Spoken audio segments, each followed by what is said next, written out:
Hey kid, you want to listen to a podcast? This is the BlahCade podcast. I am your host, Shut Your Trap, aka Chris Freebus. Joining me as always, Jared Morgan. Yeah, man, let's listen to a podcast. There you go, mate. All is going well. How about yourself? Oh, real good. After my little weekly dash with nature this week, um, work has an underground car park that's open, so we get nesting pigeons. Turns out that pigeons and poop on the ground attract bird lice, and I contracted them from the birds. So I've been itching and scratching and delousing this week. It's been fun. When I So, say fun, I mean really not fun. in other words, once again, Australia is trying to kill you. This time by making you scratch yourself to death. That's right. So basically, scratch my skin off, Right. and yeah, it's great. Yep. So glad to have told building management that yes, I've actually got infested with bird lice. And would you mind actually just sorting that out, please? you know. You're gonna come down to the car park one day, and it's just gonna be like scorch marks all over the place, like they lit a bomb off. Oh, I should do it. Kill it with fire. Well, that's what everyone. I did the courteous thing and told everyone up in upstairs that I actually did have them, just in case it was some other type of lice. And they were going, "Oh, that's so gross." I go, "Yep."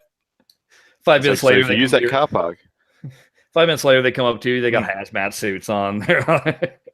They're going, so we'd like to talk to you about something, but we need a 10-meter exclusion zone, and you in a steri crib, so you don't actually infect the rest of the office. Yeah, there was lots of jokes going around. There was one guy that thought it was really funny, and he said, well, have fun with all those lice and all that stuff you got. And I just started walking towards him, and he just recoiled in horror and started running away from me.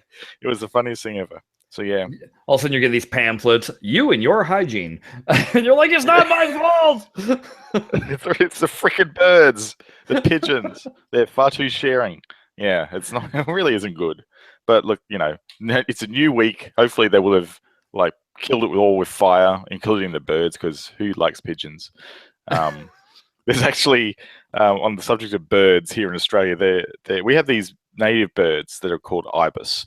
And they're like a little bit like a pelican, but they've got a thin beak, and they're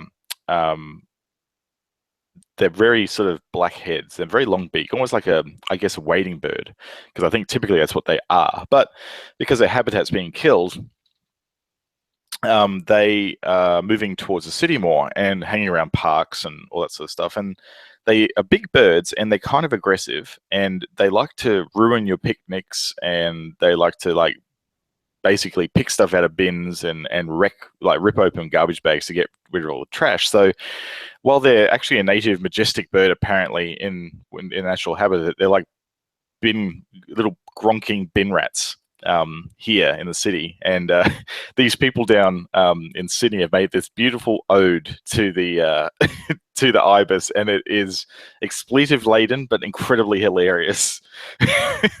So I might drop that into the show notes so you can all have a laugh. But it is not safe for work and has sweary words in it, so be careful. So we call those geese here. Geese are have the same sort of thing. They just geese trash your party. Geese are incredibly aggressive if you get near them, and they will chase you. They do hang out in parks that have lakes in them. Yeah. And they get friendly because everybody throws breadcrumbs at them, and then when they run out of breadcrumbs, the geese are like, "Come on, fork them, turn your pockets, buddy." Yeah, they basically roll you for your bread. Right. They flick out little switch knife and go, "Give me your bread." Yes, and then they chase you with their honking, honk, honk noise, and they're lovely. But no, they're nothing like the bird you were talking about. I kid. These ibis. These ibis aren't really aggressive. They're just annoying, and they're prolific. So yeah, this song is very funny. They call them bin juice drinking gronks. It was a lyric from the song. It's very, very funny. So I'll put it in the notes because it's making me laugh a lot at the moment. Fantastic. Hey, what do you say we talk some pinball? Let's do that. I changed my mind. I don't want to talk about pinball. Oh, okay. let's talk about lice more, because everyone likes good lice stories. Yeah. So last week, I went for the first time in quite a while. Went to one of my pinball leagues, and the guy's house we went to had his tables basically set up to impossible. Yep. So basically, Papa settings. Yeah. Well, I think even worse than that. For instance, on his Star Trek Next Generation. Hey, you know what would make that table even better? Lightning flippers. Oh, jeez. Yeah. That's really cruel. It's very cruel. I couldn't even hit the left upper ramp. Yeah. Just for the life of me, couldn't get the timing, or when I finally got the timing, the ball would go halfway up the ramp and roll back down. Yeah, right. I could not hit. Completely screwed it up, basically. Yeah, I couldn't hit the center mission hole to save my life. I mean, this thing was just eating me alive. Another table that he had, which I was really excited because I've rarely gotten to play it, and it's probably my best playing table in TPA, which is Ripley's Believe It or Not. Oh, yeah. Holy smokes. First off, let me just say this. When you plunge the ball and it barely makes it past the spinner, because the plunger doesn't have enough strength. That's steep. Oh, yeah. Okay. Yeah. That's a steep break on that table. When the ball, you shoot the continent hole and it, pops back out to drop to the upper middle flipper. Yeah. Well, on TPA, the ball ejects and rolls right against the right edge, so it rolls right by the flipper, right? And in this thing, no, it basically plunked and barely lets you be able to use the flipper to whack it. It was a monster just chewing me up. And it's one of those frustrating things where it's like, come on, I know exactly what I need to do, but I'm not able to do any of it because of the way this table's set up. And I wasn't the only one. It was really, all his tables were just, like I said, chewing people up, spitting them back out. And then I notice our one player who's, one of these top-ranked players, and he was having no issues on Ripley's. He was having a grand old time. And then he went to, I saw him playing Star Trek, and he pretty handily scored 1 billion points. And okay, just a casual billion on a table that was gobbling you up for dinner. Right, and I just realized, you know what? This would be the difference between a real player and a player like me, and I must suck at pinball. I think I must go and reconsider my life. Yeah. So walk away from the league. Because every single complaint I seem to be having, he just adapted and worked his way through it, and I've heard tale before of some of these players who, doesn't matter the condition that the table is in, they quickly acclimate to that condition and know what they can and cannot score on that table and go for the points that they're able to score them. Switch off that particular part of the scoring system in their brain and go, no, not going to score that. I'm going to do this instead. Yeah. Yeah. And they you're right. They just keep spamming the same shot because they know they're not going to drain it and it will give them points. Yep. That's how the pros do it. Yep. The other thing was he had his tilt settings. Basically, if you sneezed on the table, you would tilt. So not only did he have the things brutally raked and also lightning flippers, but you couldn't even tilt them. Yeah. Wow. And what is this guy on? So one of the tables that he had, great, now I can't remember it, but it was a Gottlieb EM that looked suspiciously like El Dorado. It just wasn't painted as El Dorado. It was painted with some space theme. Okay. As Gottlieb was apparently wont to do with their layouts. But I mean, it was it was the identical layout. One layout, 5 different themes. Right. And so they rather than, this was a lot of times in the tournaments we do these mini games. Mini game tournament, you might say. So in this instance, instead of being able to use the flippers on the cabinet, they had bypassed it and made it foot flippers. So you used your foot flippers. Yes. Yeah. So it's paddles on the ground. You put your feet on them, and then when you press, that's what did the flip of the ball. Oh wow! Oh, that's so hard. Well, here's what makes it more difficult. Because normally, what would you do to use your feet? You'd balance yourself by touching the table, right? Yep. But when the tilt is set so much to a hair's breadth of anything, you couldn't use the table to balance yourself. Otherwise, you'd tilt. Yeah, right. So you had to to basically sort of... rock back on your heels and try and flip, and that's where the challenge became. Jeez. That sounds almost impossible, but very interesting. Yeah, it was very interesting. It was very interesting. It was. I didn't find flipping with the feet nearly as difficult as when they've reversed the flippers. Oh, that screws with my brain. I can't do it. You know, drunk pinball, as you will. Or when we've had it to be where they made it so that the push of the flipper, you couldn't hold the flipper. It automatically, you know, it flips and recoils immediately. So yeah, no hold winding. So no hold, right? It flips and then pops down again.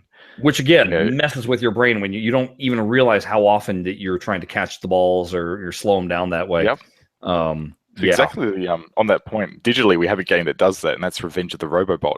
On the Color Monkey table, and it does that too on the upper flipper. And the amount of times I've tried to catch the ball on that, and then it just goes shoom straight down the side, no chance at all. It does screw with your head. It's a mind frack for sure. So I got to play Last Action Hero, which I don't believe I've ever played in real life. I gotta say, a lot more fun in person than in TPA. It is, isn't it? It is. Yeah, it's a fun game. What do you think your highlight of that game was? The speed of it was pretty incredible, and I didn't. Well, at the rake this guy had, yes, I'd say probably right. He also had it all LED'd out, and we didn't have the lights turned on in the garage that we were playing, and it was dark. And let me just tell you, that thing will send you into an epileptic seizure. It's blinding. Yep. So that was kind of full LED, like full LEDs, even LED flashes. Yeah, everything. Because those are the things that make your eyes melt in their sockets. Those things. Yeah, boy. It was kind of brutal. He also had a Mary Shelley's Frankenstein, which turned out to be the only game that I took first on. Everything else I was third and fourth place. I was it was just brutalizing me. But that one, I happened to get lucky and found a good rhythm on that table. And so it would have been hard with a steep rake. Did he have that one set pretty steep as far as the rake goes? It didn't feel that incredibly steep. No, that one I don't think was all that bad. I don't really think you can set the rate too steep on that game because of the way the ball chucking mechanism works. I think it requires a certain pitch. It actually requires factory pitch to make it work right. And also, there's no way you'd be able to make the ramps otherwise, because those ramps are pretty steep on that. Yeah, the other things that he would do though is make the outlines as wide as possible. Those are the other kind of those little tricks. Obviously, all the rules were set to tournament settings.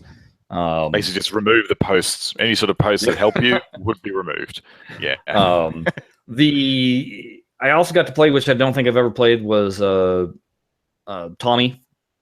Oh yeah, that's fun. That's actually not bad for Data East. Yeah, no, I thought that was pretty interesting. It seemed to have at least more than a few things to do than your typical Data East. Did he have the spinning propellers on the plane working? Mm-hmm. Sure did. Yeah, it's pretty cool when they fire up like that. I felt you needed the whirlwind fan to blow whenever those things blew. Yeah, that would have been pretty cool. Did you get to the mode where it actually blocks your flippers? No. And it's got this blind that swings over the flippers. It's a servo-driven motor that actually puts this blind right over the flippers, so you can't see the flippers. So you can be Tommy. Yeah, deaf, dumb, and blind mode. Yeah, it's pretty cool.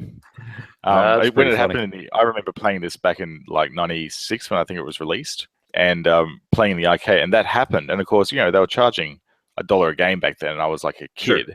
And when that happened, I went, "Oh, you bastards!" And I actually ended up, I ended up craning my neck over the blind, so I could actually see the flippers, because I wasn't really super good at flipping then, so I couldn't use the force like they were intending you to do. And it's like, that's really bad. I think they actually have a ball save mode in that mode though, so you don't lose your balls, unless I think this one was like alpha software. I think you did, but yeah, if you get that mode, it's basically just about shooting shots without being able to see the flippers, and I think you do get your ball back during that. So it's a fun mode. Interesting.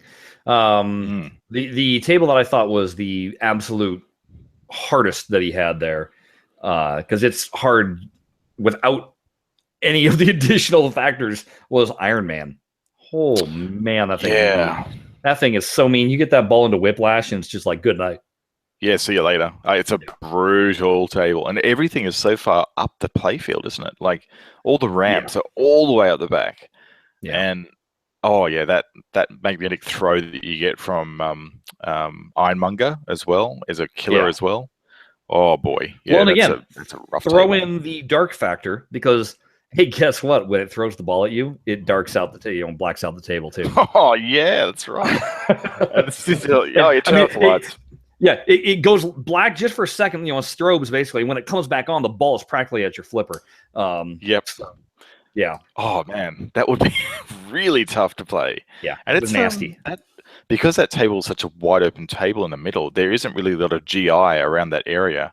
I think they have a few spots. They have a spotlight shining on Ironmonger, I think, for memory, but that's it. And there's not a lot of ambient light for your ball to catch. So yeah, tough table. Fun though. The one other thing that I'll say about Ripley's that I found completely unfair, you shoot the scoop, and normally it would just fire right back to your flipper, and this one had a tendency to fire straight down the middle. So you had to bump the table, time it right, bump it so that it wouldn't do that. It got me on 3 of my balls. It got me on 2 of them. Went straight down the middle. I was like, that's just really not even fair. That's not cool. And somebody came by. They go.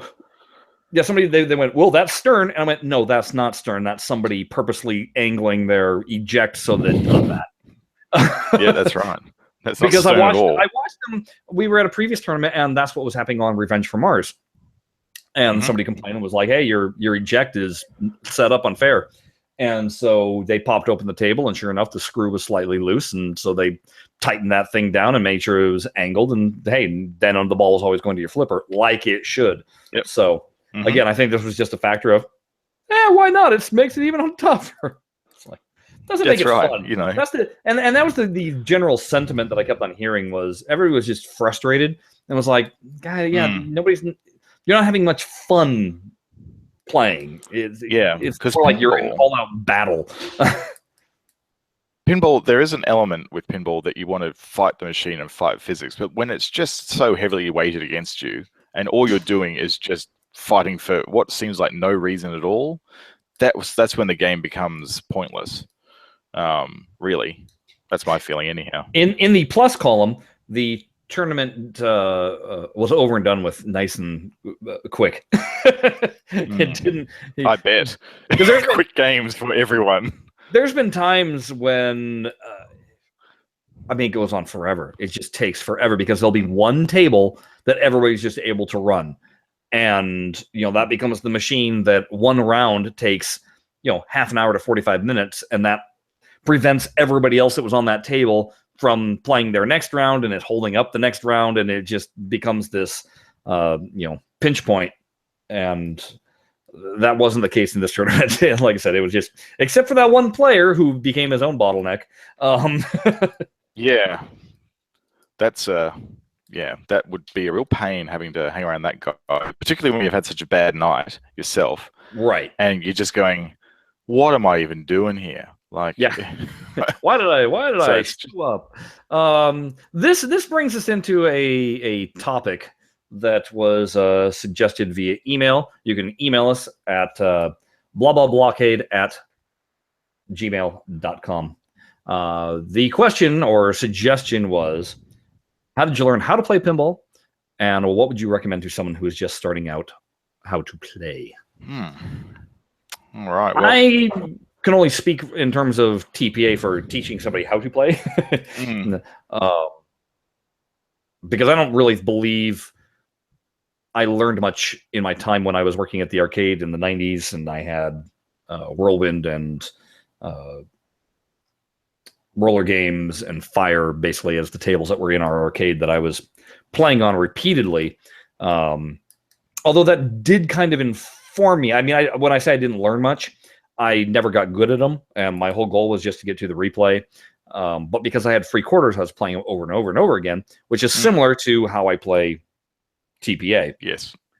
So I don't know about you, but whenever I get a table brand new to me in TPA that I don't know anything about, my first thing is just basically bash around, see what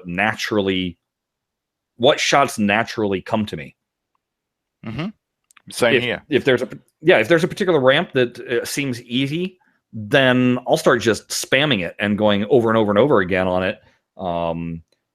Either from a rolling ball to then catching a ball, to then trying it on the other flipper. Basically, just seeing how comfortable I can get with that particular shot. Yep, I do very much the same as well. If it's a table that I'm not aware of, I'd rarely go and have a look at the rule sheet. No, that's no fun. I actually don't think typically I have ever really looked at the rules for a pinball arcade game. I just flip and work it out as I go. Like, it's sort of, there's an argument about walkthroughs with a game and how frustrating they can be, because the whole idea with playing a game is to play the game and discover things. And if you have to read the rules to understand how to do something, it sort of defeats the purpose and defeats the discovery element of the game. And I think that's the fun part about pinball. By and large, the only reason why I started reading any of the TPA rules was to figure out how in the hell to get some of the wizard goals.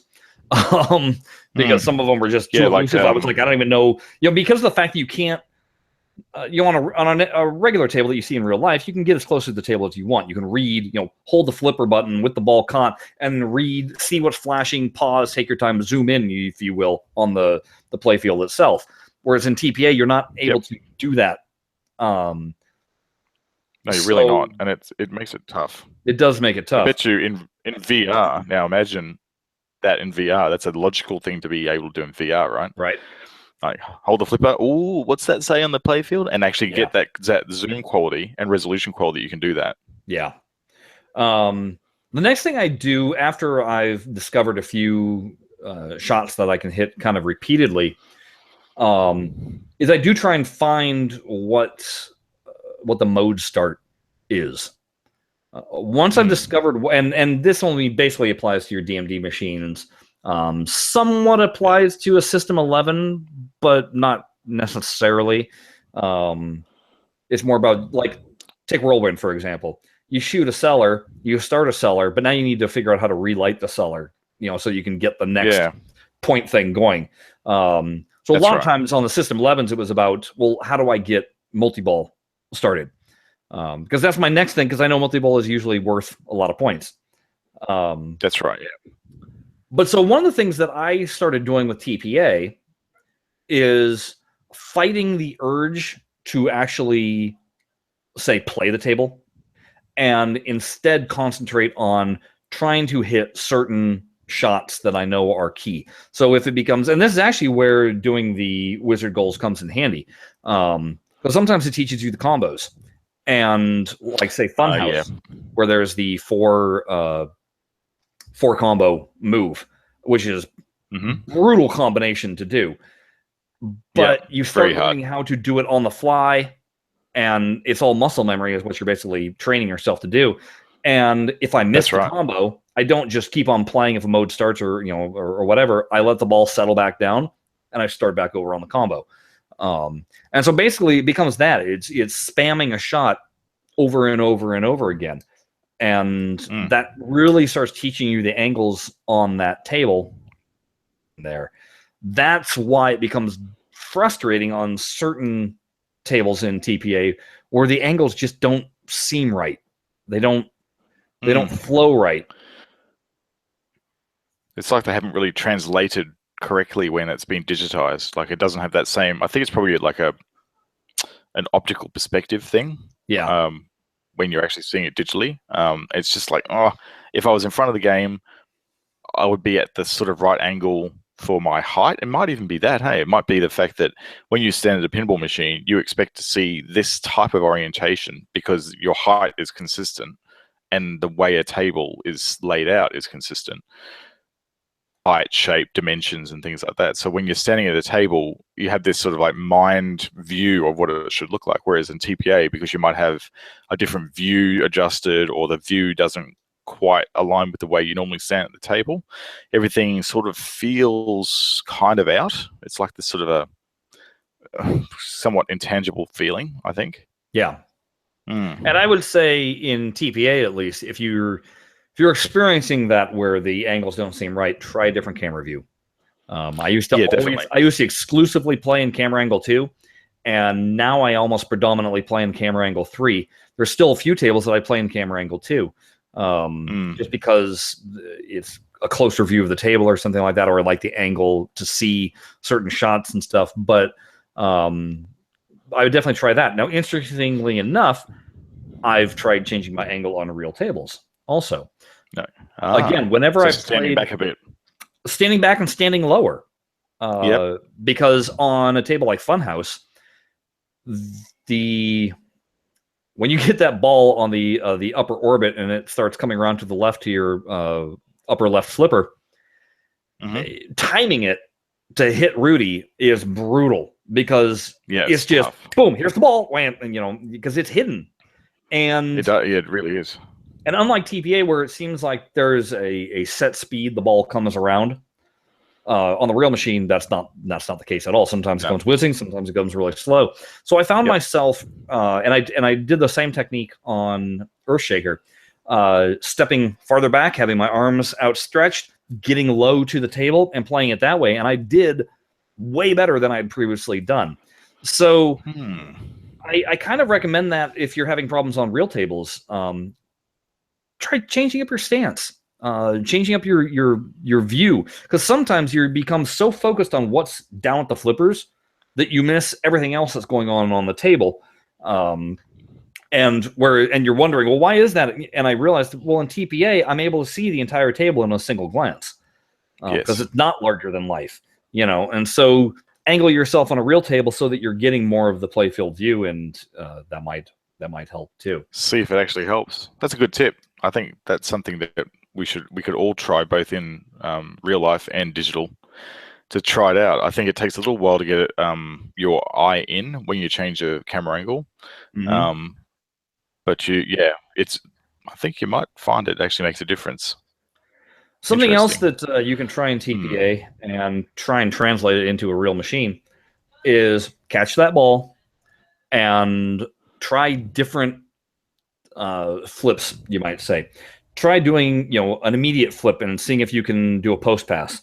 Once you're able to do once you figure out the sweet spot for a post pass, pass to the left, pass to the right, pass to the left, pass to the right. Just keep on doing that, juggling the ball back and forth, because that is a truly handy technique for passing the ball over, rather than relying on a lucky bounce or hitting an orbit to get the ball to the other side. And then that's right. And then much safer. Once you've got the feel for where the post is, delay just slightly and see what shots you can hit with a backhand. Yeah, that's true. Sometimes backhands save your bacon. Oh, there are some tables where if you can get the backhand, it makes the table so much safer, rather than cross shooting. Yeah, absolutely. Yeah, it's a great tip, backhanding.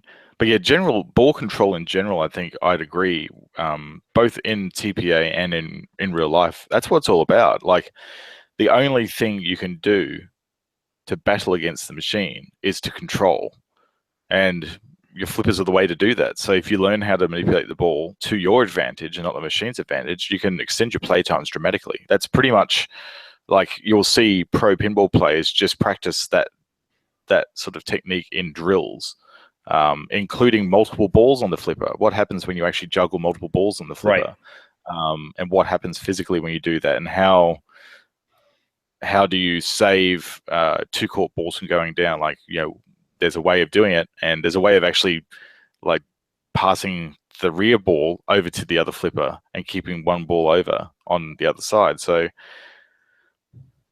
yeah, it's there's definitely a technique involved there for sure.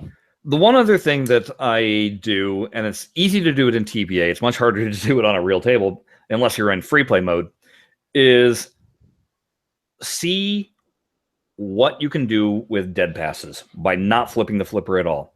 See where that ball bounces. Is it going to be an immediate drain? Is it going to bounce on your flipper and pass to the next flipper, or is it going to go into a slingshot? Basically, do nothing, because again, that can be a safe way of approaching a table. Let the table take care of all the danger, and then you can have a safe, easy way of catching the ball. Just make sure that when you're doing those dead passes, make sure that you're not using TPA as your reference. Well, and honestly, that's the other thing is when I go to my tournament and I, obviously all the tables are set to free play, I have to, like in the case of Ripley's, it was like, okay, this is what I'm completely used to doing in Ripley's. Now let me see if the real table will do what I'm used to, because my brain automatically is going to want to do those things. And so the very first game I played on it, I let it do the dead passes that I'm normally doing in Ripley's, and just kind of was like seeing, am I able to do this backhand? Am I able to catch the ball in this manner like I'm used to doing? And that also, when you're in free play on a regular table, check out the tilt. Just bang it a couple of times. Oh, absolutely. Find out what its setting is and how much you can get away with. Because once the tournament starts, you certainly don't want to be caught guessing. I know that in professional play in Papa tournaments, players get 30 seconds, a 30-second game, to work out how the table's playing. So what they'll do is they'll normally do a dead pass, see what it's doing. They'll also check the ejects and see how they're behaving, and they'll also check the tilt to see how heavy they need to nudge. Yeah, and that's all they get. And pretty much in 30 seconds, that's all you can do. Yeah. So yeah, that's a pro tip for sure. So I don't know about watching any tutorials. I've never have. I don't know about I find them boring as hell. Yeah, I don't know about watching Papa videos to see if that teaches you anything. All it really teaches me is, again, these people can play pinball and I apparently can't. You can have a look. I think the only thing it teaches you is ball handling, and managing balls and multi-ball is another thing as well.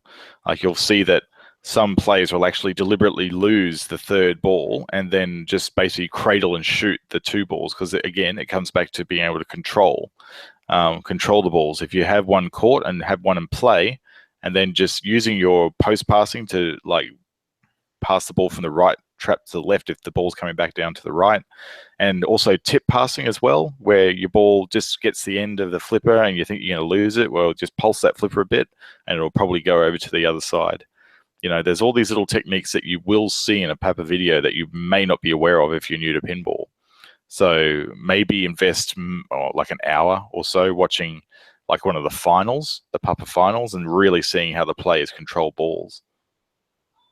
Yeah, I think ultimately, though, your best bet is to, like I said, bash around for a little bit and then stop bashing around. Start making concentrated efforts at hitting one particular shot over and over and over again. Now, a good way to do that, and this kind of merges us into our next thing, is another suggestion was emailed, was, what do you do, like, has happened to both of us, when you lose all your data and you got to start brand new, fresh on Wizard Goals in Pinball Arcade? Because that's enormously frustrating, and there's plenty of goals that you don't want to do over and again. But in general, when I play the Wizard Goals, that's where I practice a lot of my technique, because I become focused on, I'm getting this goal. I'm not playing anything else on the table until I finish this particular goal. Especially on tables like, say, Addams Family, where you need to get, I forget how many bear kicks, or say getting Lyman's Lament on Monster Bash, where you got to hit that scoop 45 times or something like that. All you're going to be doing is just shooting for the scoop. You don't want to mess around with anything else. And so you start finding the sweet spot of, hey, okay, I can repeatedly do this with my right flipper. Can I do it with my left flipper? And can I do it on the run, with the ball rolling and hit that shot? Is that, too scary to do? And by doing that, you start becoming really good at a particular angle. And if you start being able to hit a shot consistently, well, now let's say you need to get to, take Monster Bash, for instance. If you can hit that scoop repeatedly, well, now let's say you want to get that little lane, middle lane, that's just to the left of it. Well, so you delay your flipper just ever so slightly, and you start doing that. Suddenly, you're able to hit that shot and the scoop repeatedly. So you start kind of progressing your way on all the angles of the table and figuring out what the delay is on your flipper that you need to do before you shoot. Obviously, keeping track of a wizard goal in an arcade on a pinball, a real table, is much more difficult. But if you can remember some of the wizard goals that have haunted you or that you've mastered in TPA and try doing those exact same things on a real table, it might help you out. I certainly did that trying to do Lyman's Lament on a real machine. The only issue was that the kick out on a real Monster Bash is so much more random than on TPA that I was fighting to control the ball every single time. Gee, I remember doing that same thing. I thought, oh, cool, I'll go and shoot some, get some scoop action on Monster Bash, and the thing pretty much insta-drained me right down the middle. It was so brutal. And also, that particular game was set up with no ball save at all. So it was just, like, terrible. It was one of those times where you need that 30 seconds, because it was actually my first tournament game, and I hadn't had a chance to get on it, because I thought, oh, yeah, Monster Bash, I played that all the time in the arcade, and I played that on TPA a bit. I'll be fine. And made the fatal mistake of not actually testing the location game before actually doing it. Yeah, you got to do it. As for goals that we would hate to do, again, we've had that discussion before. We have even fairly recently when we mentioned people complaining about Safecracker. That's right. That would make you cry if you'd finally gotten all of the tokens, and then poof, gone. That would be horrible. And also that weird challenge on, is it Xenon, where you had to get 3 balls in the shooter lane or something like that? Oh, Xenon or that's not Xenon. That's the Gottlieb game. TX Sector. Yeah, TX Sector. Yeah, that basically almost unobtainium goal that you pretty much discount because screw that. I find when I'm going for, like, if because I have been in the position where I have lost goals before, and I don't know, it's kind of refreshing in some ways to have to go through some of the goals again, because you can get through the standard goals almost in one game, pretty much. You can typically, in most games. The thing that annoys me in TPA is that the goals are nested, because you have a really great game, and you're actually doing some of the wizard goals actually on the cards, but you don't get awarded them because everything's tiered. And I don't know about you, Chris, but I've told the guys multiple times to stop bloody nesting the goals, and they still keep them nested.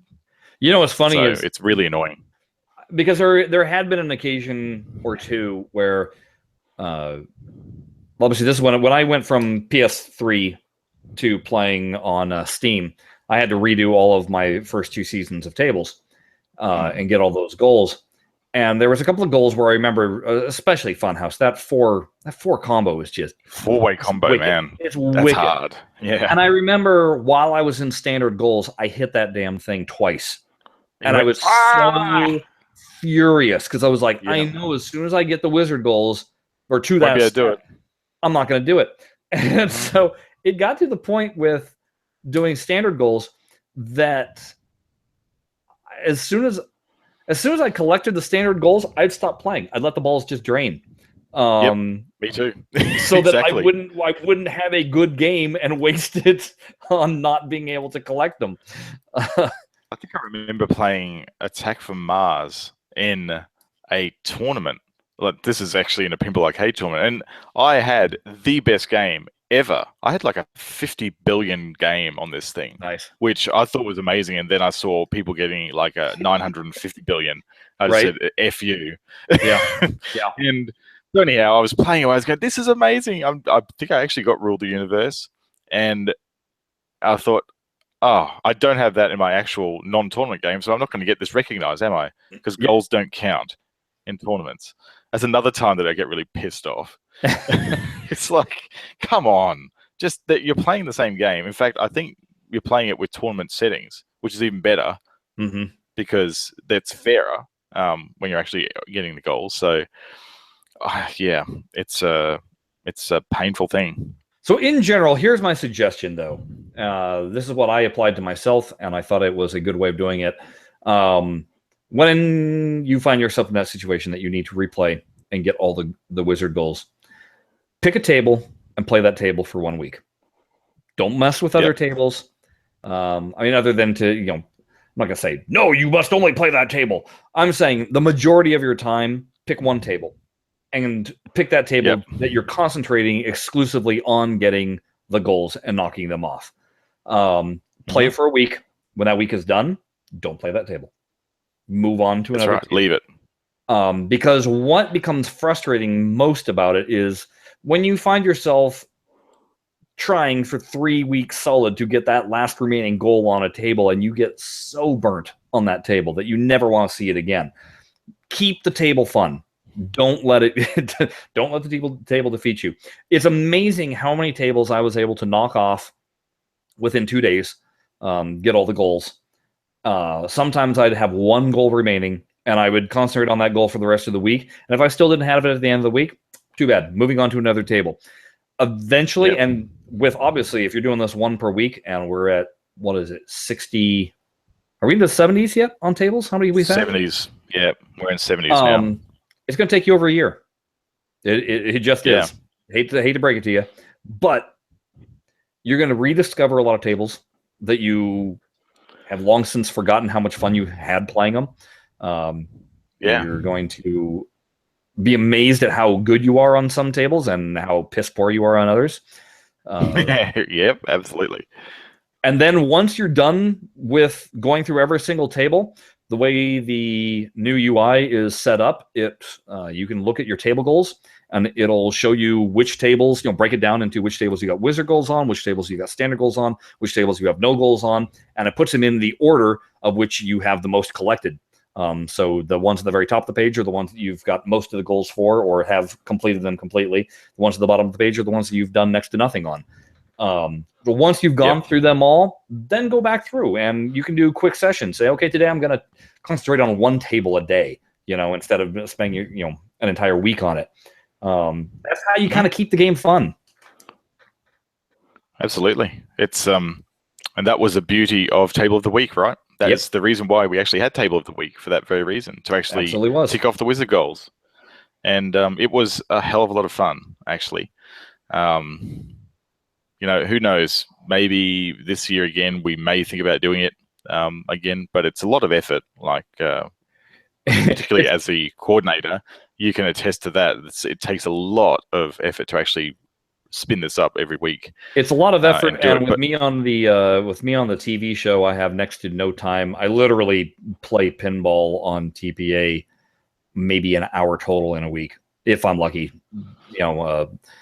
Just the way my schedule is, by the time I get home, I have basically an hour of do whatever I need to do, and then I got to go to sleep before I wake up for the next day of work. So I can guarantee this: there will be no Table of the Weeks until I'm on a extended break, which now kind of which you hopefully never are, because because you're getting money then. Strangely enough, no, it's a bit rough. Yeah, it's like you have so much time to play pinball, but you have no money.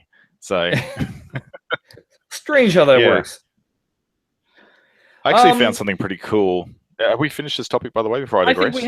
I think we have. Yeah. I noticed some cool things in a recently released game. This was Atomic Pinball Collection.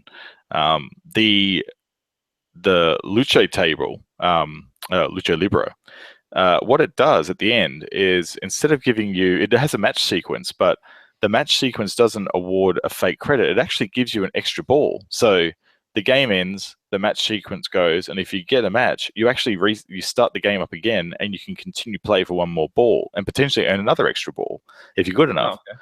I love that idea. Like, how good is that? Because particularly, if you're at home, and say you've got a table at home, instead of actually having it award you a replay, which is useless on free play, give you an extra ball and continue play.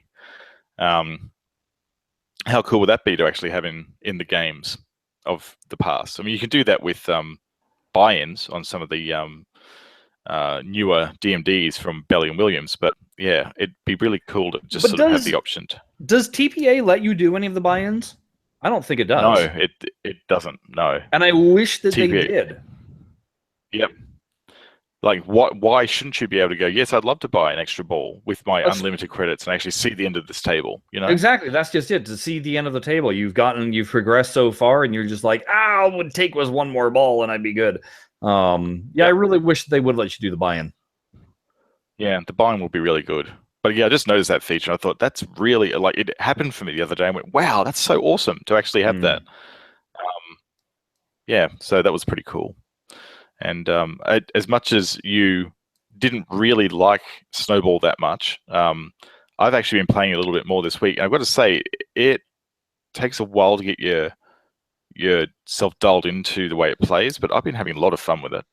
Like it's there are some shots that you think are kind of like poorly constructed, but it's because you're approaching them from the wrong way.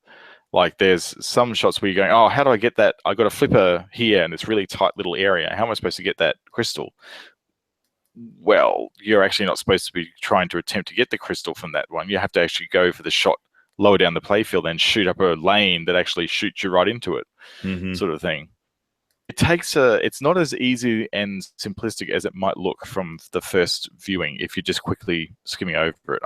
I found it to be quite good. I would have spent like a good hour or two on it in one session just trying to better my scores and all that, and getting my head around the magnetic poles in it. That actually really adds an interesting gameplay element to the game. Is there a way of are the magnetic poles, do you need to activate them or are they just automatic?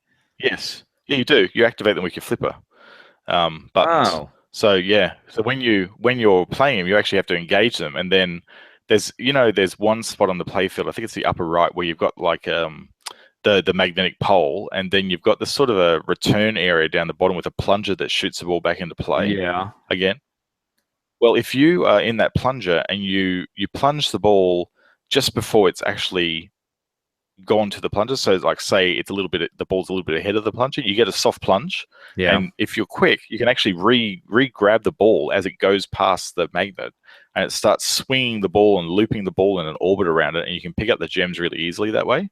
Okay. So yeah, you have to actually use your flippers to activate everything. Anything in the game you can actually trigger with your flippers. So I wondered about those magnetic poles. Well, I mean, I didn't even know they were magnetic. But it's a pole, and it looks like there's electricity at the top of it. And I was like, that's got to do something, but I can't figure out how to make it do anything. Yeah. So yeah, give it a go. I think I have another go at it and see what you think. Because if you give it a good go and think, if I'm not being able to make that shot from that angle, what other paths are leading to it? Right. That maybe if I did a strong shot up, it'll actually get into it. And yeah, you'll find that it will actually do it. And there's some shots that for you to actually loop around to get to the gems, you actually have to drop the drop targets first, right, and then go down the bottom of the playfield. Yeah. Yeah, because it actually drops because the drop targets are actually a barrier along the ball edge. So yeah, there's a bit to explore on the table. I've got some things I've never seen before happen on it. So it's good fun. It's surprising. So the game I've been playing on my phone, you're gonna laugh, but I felt like a bit of nostalgia, and yeah, I'm playing Minesweeper. Minesweeper on the phone, eh? Oh yeah, I could never really get good at that game. It's one of those games where it's so simplistic, and yet it just is annoyingly frustrating when you hit a bomb. And I do enjoy that punishment. It's also one of those games where it's easy to pull out, play for 30 seconds, shove it back in your pocket when you're called back to work. Yeah, absolutely. So the other thing that I was very pleased to find in my email yesterday was a notification from Humble Bundle that they were once again giving away a free game, which was this time Dirt Showdown. Within the past 2 or 3 months, they gave away Dirt 3, and they also gave away Grid. So racing games, which are heaps of fun, especially if you know other players are going to wind up playing with you because you're friends. So I highly recommend, if you've never done it, go check out humblebundle.com, sign up, get on their email list. Now and then they do a weekly sale every single week, and it's one of these pay what you want deals. Yeah. And if you pay a certain threshold, you'll get even more games. But sometimes the deals that they have are just jaw-dropping, astonishing. And it's frequently it's for older games, but sometimes it's for newer. That's how I gathered up a huge chunk of the Zen tables. And I mean, I picked them up for practically probably A like, pittance. yeah, like 33 cents a table. I mean, it was ridiculous what the price was on them. Yeah. But like I said, now and then they give you these. You'll get an email saying, "Hey, this table's." God, I keep on saying table. Goddamn pinball. This game's Yeah, free. they'll just say this game is free for the next 24 hours. Come and get it. And basically what they do is they give you a Steam key, and you go on to Steam and you open it up that way. That's really cool. Eh? I heard Grid is a lot of fun. Grid is pretty fun as a racer. The thing I love about Steam, it's sort of I'm a little bit sort of disappointed that I don't have the facility, I guess, to play Steam games. Yeah, because they've got just a insane amount of excellent shmups. So shoot 'em ups, like Raiden style shoot 'em ups on that platform. There's some games that I've seen my former Tech Writer buddies tweet out, going, "Oh yeah, this is really cool." I go, "Oh, is that going to get a port to Android? Because that would be amazing to play." But yeah, I really wish I could get onto Steam more. And actually sort of, the thing with PC gaming for me, it's like, I would need to go to another room to do it.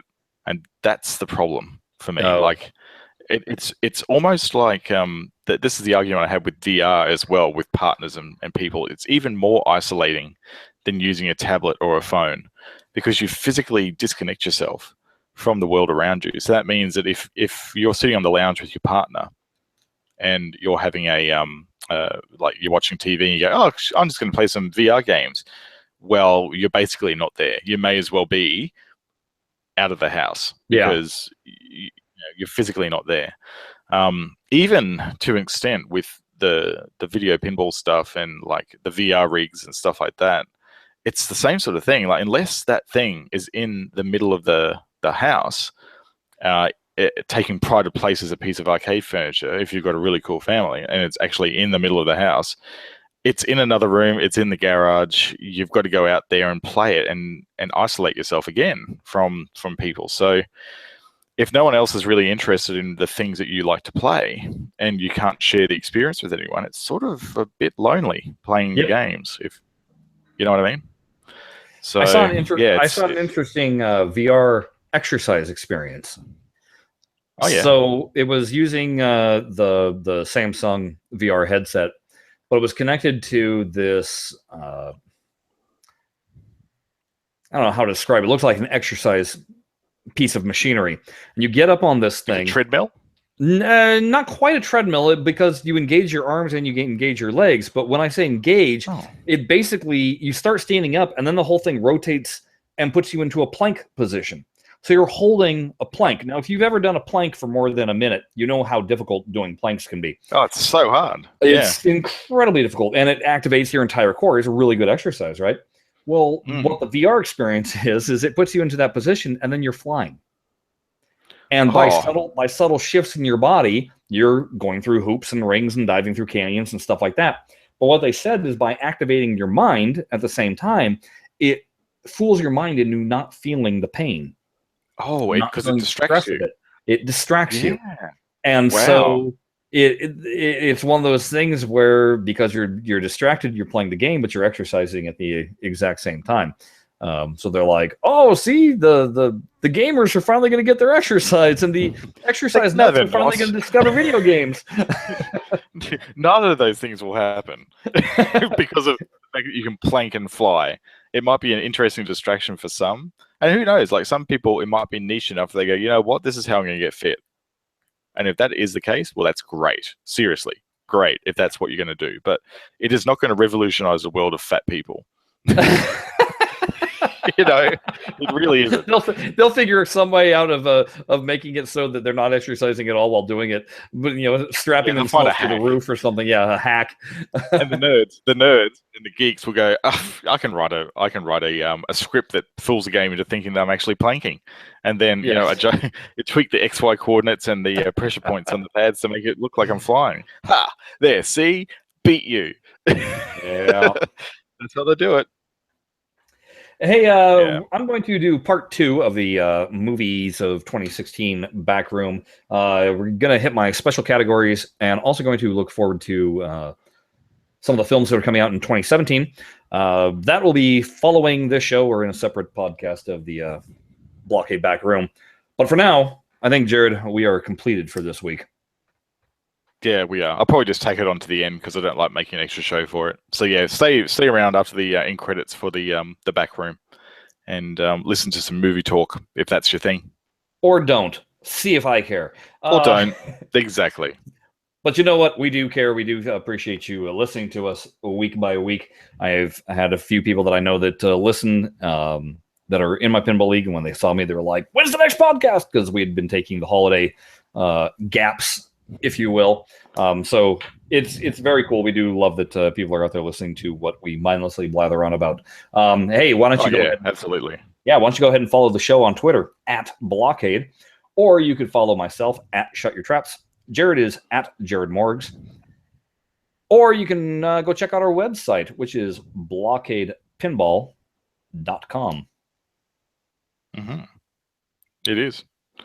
Yep, that's where I put up all the show notes after they're published, and we put up show synopsis, and it's got a commenting feature as well. So if you don't want to go and comment on Twitter or anything, you can go there and open up a comment using the Discuss plugin, and we can have a chat there, or send us an email to blahblahblahcade@gmail.com. We love to hear your thoughts from there too.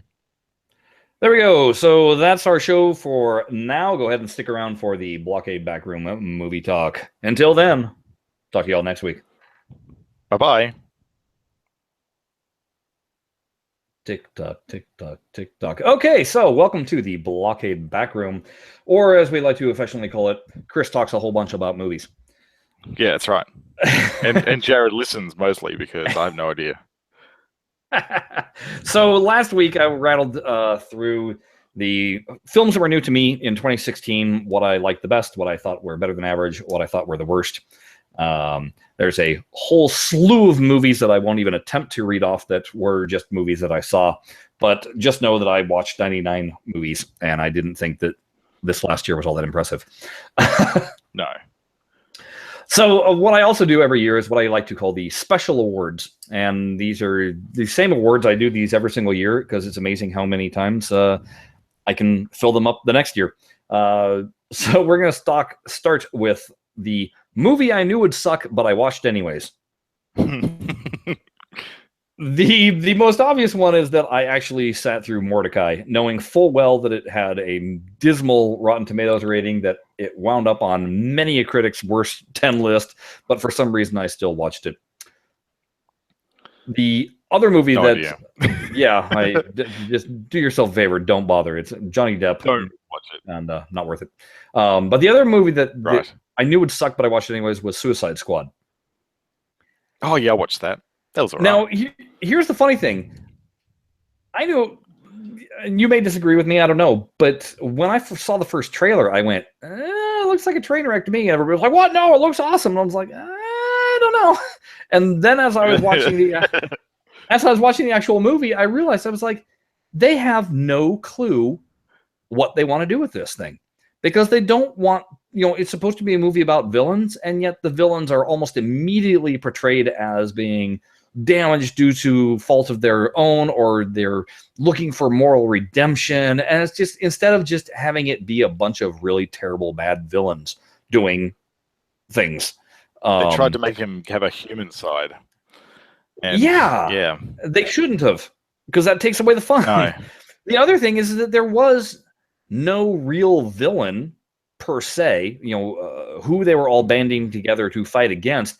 You don't find that out until probably 3/4 of the way through the movie, which is way too late to introduce something of that nature. Yeah. So anyway, it's I like mean, we've established all the. Someone's like, we've established all the backstories of these characters to make you feel empathy for them. Yeah. And then we're going to fight someone, so you have something to look at. Yeah. Pretty much. And job's done. Let's go home. Yeah. Let's go home. So yeah, Let's go home. Anyway, that made that list. Next on my list, movie I thought would suck but didn't, and that was The Accountant. Which The Accountant. The Accountant. That's Ben Affleck. He is an accountant who also on the side is a hitman. Oh, okay. And oh, by the way, he's also a functioning autistic person. Oh, okay. Right. So there's a lot of ways this could go bad, whether it's how they handle autism, Yeah. In general. in Yeah. general, the fact that how many Hitman movies have we seen before? A lot. The how are you going to work in this actual and believe that this nerdy accountant is capable of these acts of violence? What it kind of reminded me of was there is a I don't know what country, Sri Lankan? I don't know. Do you know that movie Ong Bak? Ong Bak is a martial arts movie, Indonesian. That's what I'm looking for, Indonesian. And it used Muay Thai as its martial arts form, which is a brutal martial arts, very hard hitting. Yeah. Anyway, the makers of that movie, they made another movie called Chocolate. And Chocolate was about an autistic girl that whatever martial arts she witnessed, she could then perform. And so she was obsessed with watching martial arts movies. And the tagline is the greatest tagline ever. It was a special needs girl with a special need to kick ass. Oh, really? That's terrible. Look up the trailer for Chocolate. Like I said, it's an Indonesian movie from the makers of Ong Bak. It is absolutely brutal martial arts, and it is insanely fun to watch. And so that was the only glimmer of hope that I had for this movie. And it turns out that it handled everything really, really well and tastefully. Well, it's tasteful as an action movie can, but it wasn't offensive in any way, shape, or form. And it handled the idea of autism very respectfully, and wound up being just a good time. So anyway, moving on. The Accountant. You wouldn't even think about getting a movie called The Accountant, would you? But hey, except for the fact that it stars Ben Affleck, and if you're a Ben Affleck fan, then you'd be like, "Whoa, why would he be starring in something silly like this?" And now you know. Yeah, you check it out. Movie I regret paying for. That would be the Angry Birds movie. Now, it's not that I dislike the movie. It's the fact that I disliked having to pay for it. Yeah. So you went to see that in the cinema? Yeah, I took the boy straight for DVD to see it, and he had a good time watching it. And it's not that I didn't have a good time watching it, but it is just one of those that I could have easily waited to see it on video and been perfectly happy to. It's actually on Netflix right now if anybody feels like checking it out. It's not a waste of time, but it's just, like I said, I just regret paying for it. That's all. The Curse You Shaky Cam. I'm sorry, what? I was going to say, I think you can get Angry Birds on Google Play now, I think, too. It's out, even in Australia, which usually gets releases much later. Yeah. The Curse You Shaky Cam Award goes to the movie franchise that had me establish this award to begin with, and that would be Jason Bourne, which of the 5 Bourne, and I'm including the Jeremy Renner Bourne movie, Bourne Legacy, of the 5 movies, it is absolutely the shakiest of all of them, and that annoys me to no end. I own the first 3 Bourne movies, and I will not be owning this one because it was just redonkulous how shaky it was. Completely killed any of the fun of it. You know the tip with shaky cam movies? I'll give you a hot tip. What's that? You watch them on a plane. Where it's already shaky? Yeah. And you don't even notice. I didn't even notice, really, that Bourne was shaky cam on a little plane screen. Wow. It probably because of the fact that it wasn't immersion, so you didn't see the big full screen, you didn't have it in your face and all that. Well, and that's just on the plane. Also, the smaller the screen, the easier it is to digest the action. Yeah. On a shaky kind of movie, yeah. Yeah. So watch your shaky cams on a very small screen and you'll have a good time. There you go. The Maybe I Just Don't Get It award goes to Sicario. Yeah, I didn't even bother looking at anything to do with that movie. It just didn't appeal to me one little bit. It was one of those where it was the award season had come by and everybody was mentioning it and saying how great it was, and I had friends that said how great it was and how much they loved it, and I watched it and I just kind of went, yeah. That's okay. Yeah. Wasn't terrible. No, yeah. Exactly. Mesh. It told a story. Yeah. It had things in it. Movie I'm glad I turned off less than 30 minutes into. That would be a Salma Hayek movie called Everly. And I tuned into it. Right. Well, that was reason one to tune in. And number two was it's her with weaponry just going off and killing the ever-living hell out of people, which normally is right up my alley. But yeah, good pitch. within the first 20 minutes, I was just bored silly going, this is just stupid. And turned it off. And I have no regrets. That moves right into the category of... oh, yeah. I was going to say, the only other movie I've seen Salma Hayek in recently, seen as a subjective word, is Sausage Factory. She was a voice talent for one of the characters in Sausage Factory. And that was an interesting movie. Have you seen that? Nope, still haven't. But I know you told me the ending is way out there. It's way out there. It's funny as, but certainly not one you'd sit down with popcorn with your family and watch. Right. It's Seth just basically unloading all of his innermost, darkest secrets into a movie and having a great time doing it, obviously. So it's a fun movie to watch when you've had a couple of beers and you don't really care. Yeah. So while Everly was a movie that I turned off in less than 30 minutes, the movie that I wish I turned off, but I didn't, was this thing called Plastic. Now, I am a sucker for heist movies. I love heist movies. And I love con game movies. And this was one of those when I first got Netflix, it was plastered all over the place. And I read the description and it said it was a con game movie. I'm like, well, it never came out in the movie theater, but it seems like it was a British release or something like that. So maybe that's why it didn't come out. I gave it a watch and it was utterly a waste of time. I was so angry that I had sat through the entire thing. Yeah. Because I think for me, that category would have to be Arrival this year. I found that movie just deadly. I was waiting for it. I was waiting for the punchline. I was waiting for the thing that made me go, right, that's why I'm sitting here for 2 hours watching this. And it never came. It was terrible. It had all the trailers really did a great job of marketing it. Like, hats off to the guys who were doing the trailers for this because they really captured your imagination. But I tell you what, no, never again. I think this is the other thing I've found about rating sites like Rotten Tomatoes. They're terrible for the average person. Well, they're terrible unless you understand which critics to actually pay attention to.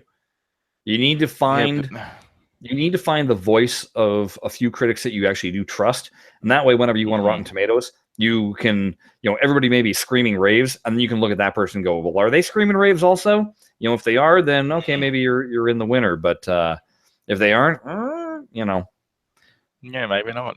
Yeah, see, this is the thing. Like when I'm looking at movies on Google Play, because Google Play plugs into Rotten Tomatoes scores, all you see is a little Rotten Tomatoes rating. 87%. Oh wow, this is going to be a great movie. If Rotten Tomatoes says it's good, no, because it's got a whole lot of film buff, arty-farty people that really love to be amazed and surprised in a movie, whereas most people just want to be entertained. And well, here's the other thing you can do with Rotten Tomatoes. You can select top critics only. And that'll filter you down from having. You can filter down from having, say, 137 reviews down to about 40, and it's amazing. So 137 mouth breathers going, no, this movie exactly, because basically it's anybody that has a review blog can be put up on Rotten Tomatoes.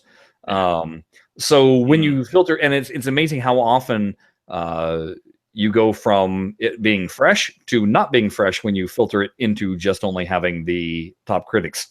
That's a good tip. The other thing to know is that there's a few top critics that are raving a-holes. And and when you discover some of those are quite funny. Those are the guys that when a movie has 99% Rotten Tomatoes rating, there was that one critic that peed all over it basically. And when you find that person is quite comical, because then you go through their history and you realize that they don't like anything, but the things that they do like are the exact things that you hate. So like I said, you got to sometimes deep dive into these. Moving on. Movie I could have immediately watched the second time. That one's easy. That was Deadpool. Oh, yeah.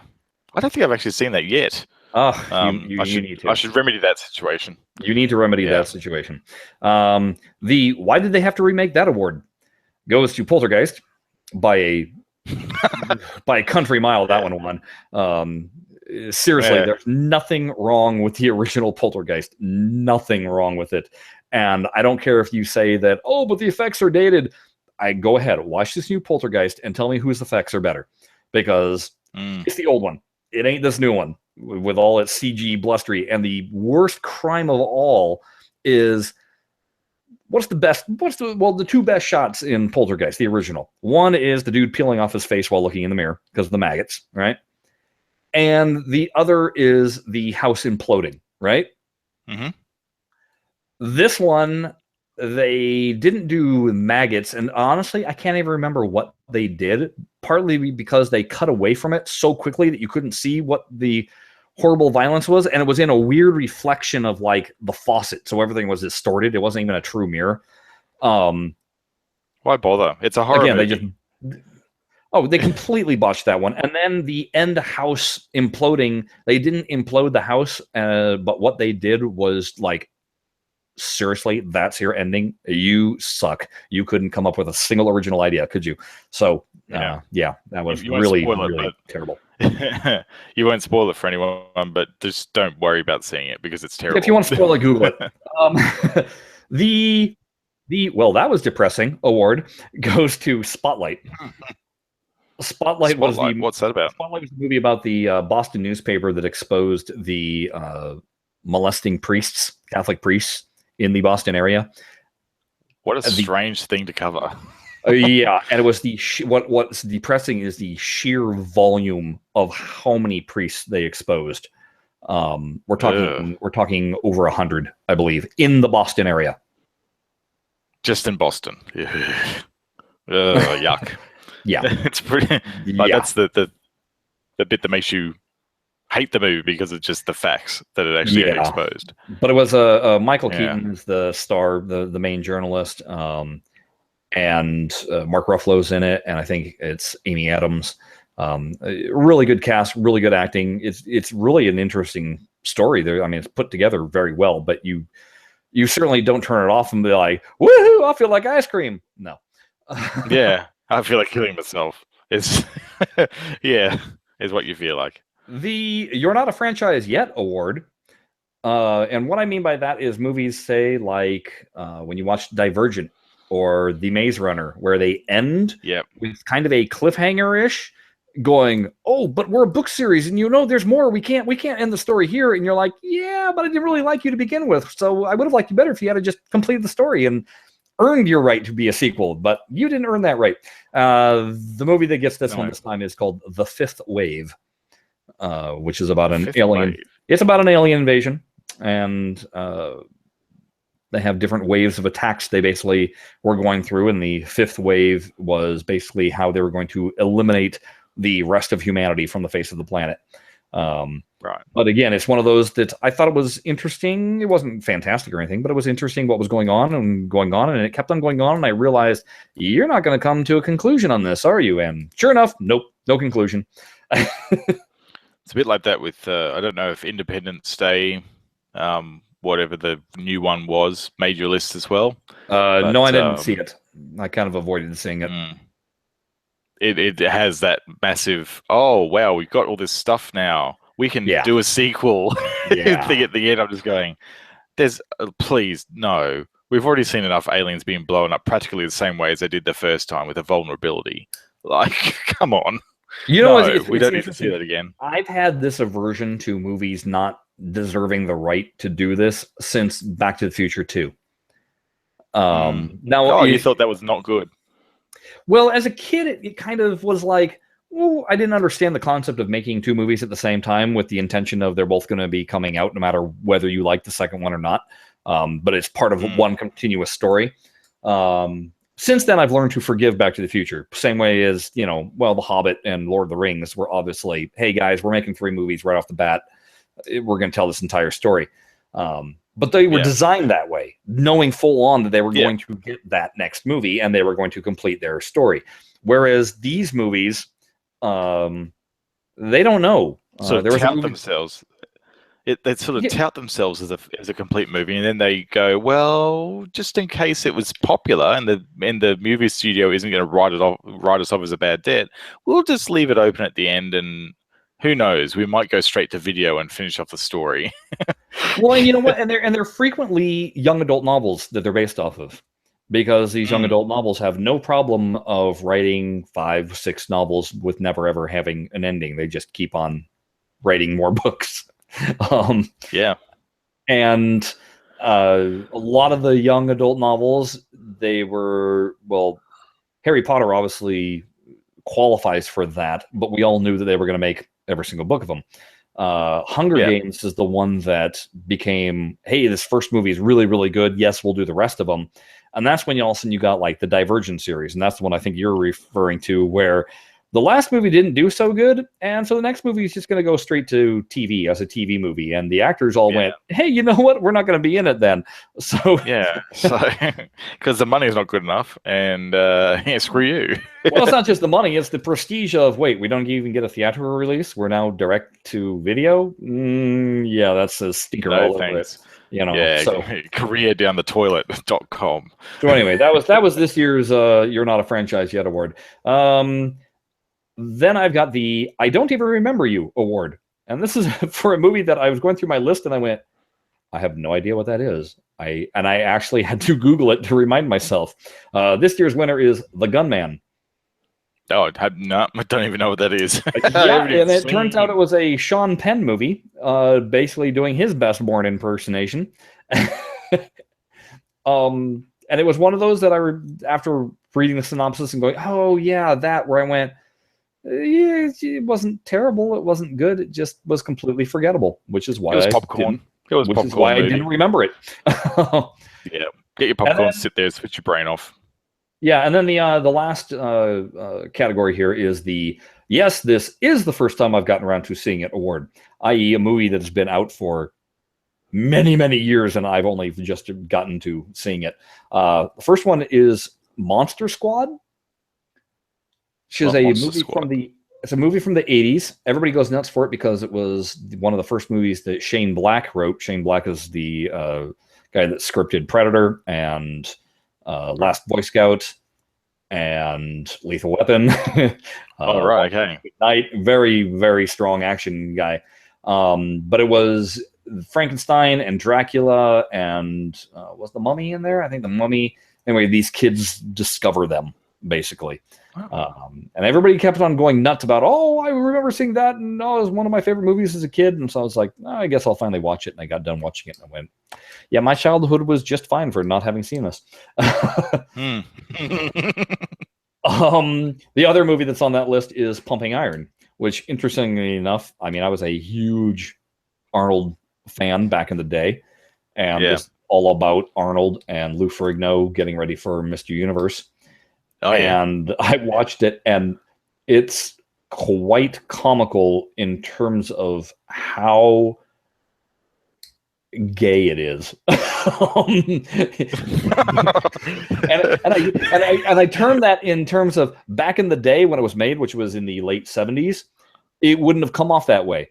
No. But so many of the tropes that are in it have been adapted into what we consider now gay culture in terms of like signposts, you might say. It's really, really funny that you're just like, wow, that is something else. All right.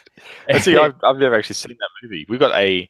At work, we got this dude. He's a designer on my team, and he is a massive Arnie fan. So much so that he's actually got framed prints of Arnie in his bodybuilding days. And his avatar is Arnie and all that sort of stuff. Yeah, he loves it. Loves the dude. The other funny thing with this movie is that it is so not how they would do a documentary on this subject today, because it's total fluff. It's a fluff piece. Not hard hitting in the least. And so that's the other reason, because it's so fluffy. It's just, and the music that's in it and the type of photography they use on it is just, I was Is just the laughing. music It's sort of like a pseudo porn track? Is it? yep, pretty much. Oh wow! Yeah, Oh, it's yeah, hilarious. Pumping and Iron. I might even have to just watch you that know, guys rubbing because each it other down with lulls. oil, and yeah, like I said, it's very homoerotic. Uh, not that there's anything wrong with it. I'm just saying. Absolutely not, but it's just very bizarre to see that sort of like behavior. See, back then it was just like, yeah, blokes, we're rubbing each other down with oil because that's what we need to do before. Yeah, exactly. Mm. So anyway, those are all my special awards. Real quickly, I wanted to touch on what I'm looking forward to in 2017. The movies that Okay. I'm guaranteed that I'm going to go into the theater for. Logan, which is the That looks new amazing. Wolverine movie, old Wolverine, and it's rated R and apparently earns every ounce of it, which I'm very excited about. Because what we have not seen That yet looks is like Berserker Wolverine just going all totally, completely violent on people. So, yeah, it just you don't get that in X-Men in Nope. Marvel movies. Nope. Yeah, this looks and it's designed to be seen in IMAX format, isn't it too? I've seen it on the end, at least in Australia. They say you see it in large format, Oh, they say that all the time. premium Whether it was format. actually designed for IMAX is a whole nother story. Mm. I don't think it was shot They in just saying IMAX. They're just saying, check spend it more out. money for your cinema. Pretty much. Yeah. Next up, Alien Covenant.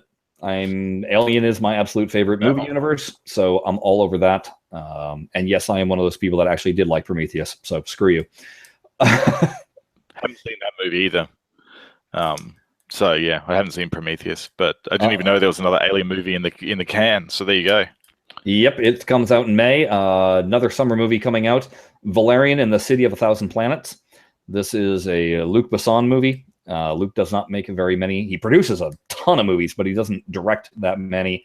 And this thing looks like the spiritual sequel to The Fifth Element, which is one of my absolute favorite movies. Amazing movie. Yeah, love that movie. Yeah. So check out the trailer for Valerian. It looks phenomenal. Blade Runner 2049. Blade Runner is one of those movies that I absolutely love to pieces and never needed a sequel, but I'll certainly take a sequel. Yeah, let's see what they do with it. Let's hope they don't. I was just going to say, let's hope they don't make it a another movies I wish I'd never seen for 2017 review. Right. I mean, that's the hope, but I will say that Harrison Ford said it's the best script he's ever read. That's a big call. That's a big call. Coming up next, The Fate of the Furious, or Fast and Furious 8, however you want to go about it. I'm truly a sucker for this series now. Considering I didn't care for the first two, and I thought the third was decent. It's turned into one of my favorite guilty pleasures to watch. So, okay. I will happily go see that. Guardians of the Galaxy Volume 2. Oh yeah, I've seen trailers for that. Oh yeah, that's gonna be good. Star Wars 8. How could I not? Yeah, that's like obviously. Yeah. Yep. Coming out in a matter of weeks. In the big screen. Yeah. Is it? No. What's next is coming out in a matter of weeks for us. The Lego Batman movie. Oh. Have you not seen promos for that? Did you ever see the Lego movie? Oh, yes, I did. Yeah. Okay. And Batman was pretty much the best part of that whole movie, right? Yeah. No, you don't think so? I didn't really isolate a character in particular from that movie that I thought was best. I just thought the whole thing was great.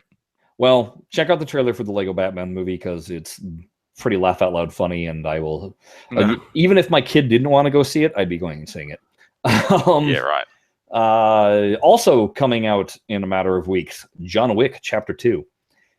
If you have not seen John Wick, which is the Keanu Reeves actioner, do yourself a favor. Go rent it. It is hands down one of the best action movies I've seen in the last couple of years. And that's saying a lot because I'm an action junkie, and not many action movies have been doing it for me because they employ shaky cam or quick edits or bad geography of where action is taking place. And this thing is lean, mean, and shows you everything, and it's just amazingly good. And so I'm cannot wait for this sequel that's coming out. Cool. And then the one that I say I'll go see it in the theater, and I might pass if the reviews just truly turn south, and that's Ghost in the Shell. Oh, really? They're doing a live action movie for that? Live action movie. Scarlett Johansson is starring in it, which immediately set everybody off because they're like, hey, she's not Asian. And they went so far as to no longer call the character Major Motoko, Motoko Kusanagi. Now they just call her the Major. And it's one of those things That's where a major cop out. yeah, the trailer looks good, but it also, I'm getting this vibe of, but what if it's Aeon Flux, which was a terrible movie. So they made a movie out of that? I had no idea. Oh yeah. Oh yeah, Aeon Flux. Yes, yeah. With Charlize Theron. Sorry, I was thinking of Neon Genesis Evangelion. No, that'd be amazing. Which actually would be a pretty cool movie. Yeah, imagine that. Then there's the movies that I'm on the bubble on that I'll definitely check them out on video, but whether I see them in the theater is a whole nother story. Wonder Woman, which the trailers look pretty dang good for. We'll see what other movies are out during that time, and if I'm in the mood to go see a movie. Kong, Skull Island, which also looks pretty intense from the trailers, because it's a very large King Kong, and he's very pissed off, and he's smashing helicopters in the jungle. So right. Where he belongs. I don't know why this wound up on the. I'll check out on DVD because I know I'll end up having to take my kid to it. Despicable Me 3. What? Despicable Me 3. I don't even know what that is. You don't know what Despicable Me is? I don't know. Do you know? Despicable. Oh, Despicable. I misheard you. Yeah, Despicable Me. Yeah, yes. Right. More minions. More minions. More marketing. I got no problem with the minions. Cars 3. Yep. Oh yeah, okay. I've enjoyed the first two, so there's no reason why I may or may not go see that. Spider-Man: Homecoming. I'm not a big Spider-Man fan at all, but I'm a sucker for Iron Man, and the fact that Iron Man's in this probably will lead me to go see it. Okay. Justice League. That I can almost guarantee I'm not going to see in the theater, just because, well, I've seen Suicide Squad and I've seen Batman versus Superman, so. So don't need to. Yeah, same goes for the next one, which is Thor Ragnarok. I have not really cared for any of the Thor movies, so the only thing that excites me about this is that the Hulk is in it in space because he got banished there and he battles Thor. That could be fun, but okay. War for the Planet of the Apes. I've really enjoyed these. I have yet to see one in the theater. I've always seen them on video, but they're pretty good. Yeah, they are pretty good. There's a new Pirates of the Caribbean movie called Dead Men Tell No Tales. I didn't care for the last one, but this one does bring back Orlando Bloom, so maybe it'll be interesting. I don't know. Maybe. The Dark Tower, adaptation of the Stephen King novels, which it's a dense series of books. So again, it's one of those things where it's like I for sure will check it on video, but whether I go to the movies, I have no idea. You may have seen the advertisements for Tom Cruise's latest, which is The Mummy. Really? Mummy. Yes, I did see that just the other day, actually, when I went to see one of the kids' movies. No, I went to see Rogue One, and they played it in there. Yeah. Which again, interesting. Don't know. So it interests me, but Mummy interests me enough to pay the ticket price. I don't know. I don't know about that either. Like it's a reboot of a franchise that's already sort of really done what it needs to do. Well, and this is a potential candidate for the "You're Not a Franchise Yet" too, because they want to. Universal wants to reboot their entire classic movie monsters. So this one has Dr. Jekyll in it, and the Mummy, and then they also want to wind up doing a Frankenstein and a Wolfman, and they want to bring back all of those. Creature from the Black Lagoon. So that's why it's... And then they can make a pinball tie-in with them all in there. Yeah, there you go. There you go. And then Billy Williams will re-release Monster Dash. Last one on this list, which I've been told, if the trailer looks at all interesting to you, do not investigate any further because you might ruin it. And that is a movie called A Cure for Wellness. This is directed by Gore Verbinski, who did the first three Pirates of the Caribbean movies. Visually, it looks amazing, and it reminds me a lot of the trailer for Dark City, which is a movie I absolutely think is balls out amazing, and also a movie where the less you know going into it, the better. So I know next to nothing about this movie, but the one trailer I saw was like, that's pretty dang good. So I'll do a quick, when it comes out, see what the reviews are. When I say see what the reviews are, it's called reading the first paragraph and getting if they go, you must see this or you must not. And that'll be the extent of my reading. Yeah, TLDRs only for that movie. Yeah, for sure. So anyway, those are the taste of what I'm looking forward to coming up. And again, hey, if you ever want to engage in movie discussions with myself, hit me up on Twitter at Shut Your Traps, or go ahead and drop the BlahCade an email, blahblahblockade@gmail.com, and we can dive down the rabbit hole together. I got some movie news that I can share with you, which you probably would have already seen overseas, but Pacific Rim, the next Pacific Rim movie, it is doing its filming here in Brisbane at the moment. They shut down the our main Brisbane City Mall, and they turned it into a Japanese mall apparently, with and full Asian actors, and made everything look sort of Japanese basically. I don't know why they're filming it here. Yeah, but I don't know why they're filming it down here. Why won't they just film it in Japan, where it has all that stuff done? Because Japan does not have a lot of space. So therefore they don't have the sets. It's actually a reason why there's not a lot of Japanese movies, but there's a ton of anime. It's a space issue, and it's not uncommon for them to film in Australia because it's close enough. And Australia has studio space. On top of that, Australia, well, not Australia, but New Zealand has Weta Digital, one of the top effects houses in the business. Yeah, that's right. So do your filming there and get all the posts done there as well. And because I believe the first Pacific Rim used them as their effects house also.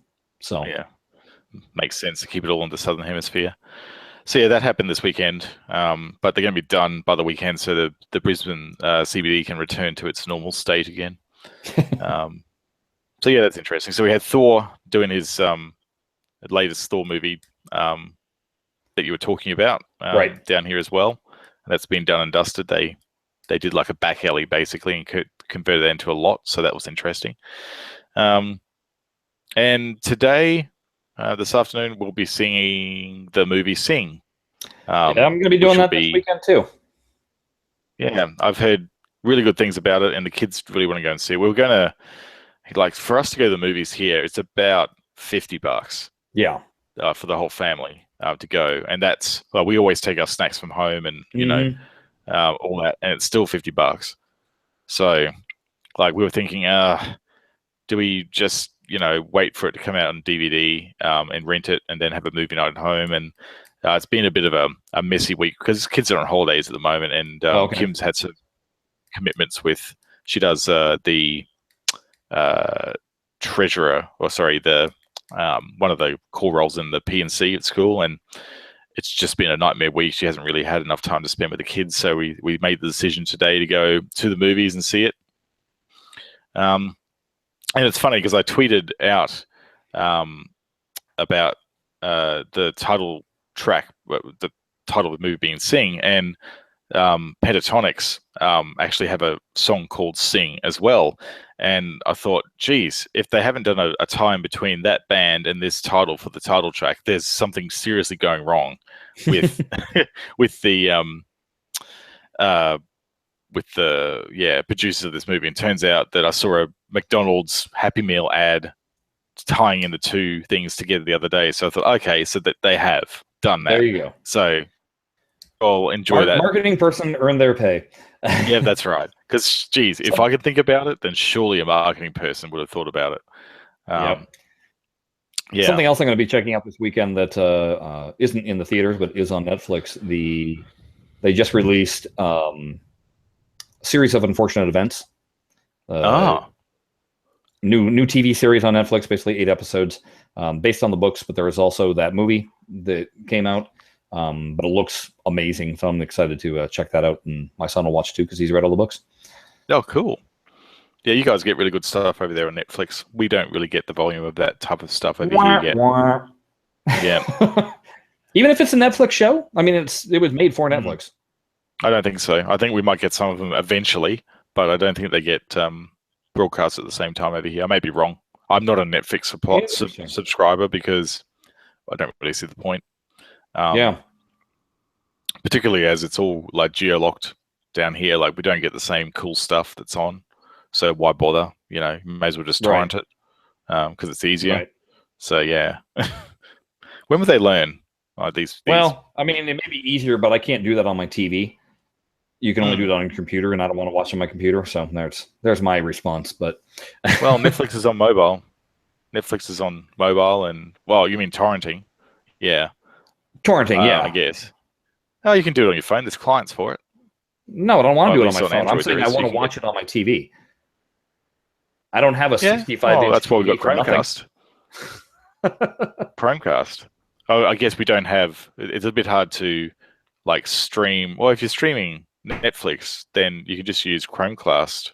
Well, Chromecast on your TV or Miracast if your TV is really fancy, which yours sounds like it is. And you should just be able to stream it wirelessly to your TV from whatever you're watching it on. Like we do that all the time for Google Play Movies. Yeah. Or I can just use the method I'm using. It serves me well. Yeah. Anyway, hey gang, that was the back room. You don't get them often, but when you do, it's all about movies. Yeah. And with that, I'm gonna end it. Okay. You could probably cut it out right when I say it's about movies and be like, done. Yeah. All right.